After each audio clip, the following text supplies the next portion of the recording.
Hindi ako sanay na nasa kaliwa. Ah, sige. Ayun Kaya pa. Angel. Hindi kasi pag sa pag hihiga na kami, hindi ako. Kaya siguro, mucho. Natutulog. Hindi kami nakakatulog pag nasa maling side. Tsaka pag hindi tayo mag-awa. Ano mo minsan ang weird? Naisip ko, weird ba kaming dalawa? Minsan tutulog tayo na ganun. Tutulog tayo na ganun. Di ba nakakatawa? Tulog ito, picture ng mga tao sa ito. Dito na kayo kasa tayo dito. Hindi kayo. Apatan to. Apatan to. Betuhan lang. QC na ba yun? Apatan to para scout. Hindi, gusto ko lang sabihin. Oh, hindi nakalimutan. Hindi, totoo. Sa 3 gabi,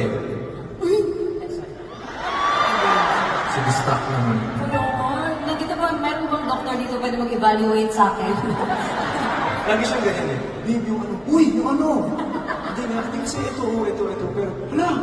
Ganun siya lagi. Standing with butterfly. Hindi gusto ko sabihin, sa 3 gabi, ito yung pinakamaganda mo. So, yung dalawang gabi, saktong ganda lang. Maganda. Yung dalawang gabi, saktong ganda lang. 6, 7. Nanood ako sa likod. Ano kasi ako, alam ko yung mga ka-Gen Z ko dito. Hindi, pero ang ganda mo sa Lord. There's just something about, meron talaga something about, Ang sakit sa anit. Dapat talaga ito pinaganda ko to. ponytail. Hindi ko alam ba't ang ganda-ganda pag naka-ponytail. So, ilang years na ba akong short hair? Mga 10 taong ka nang ginaganon ako. Sabi ko, hindi na ka maganda. Ito lang,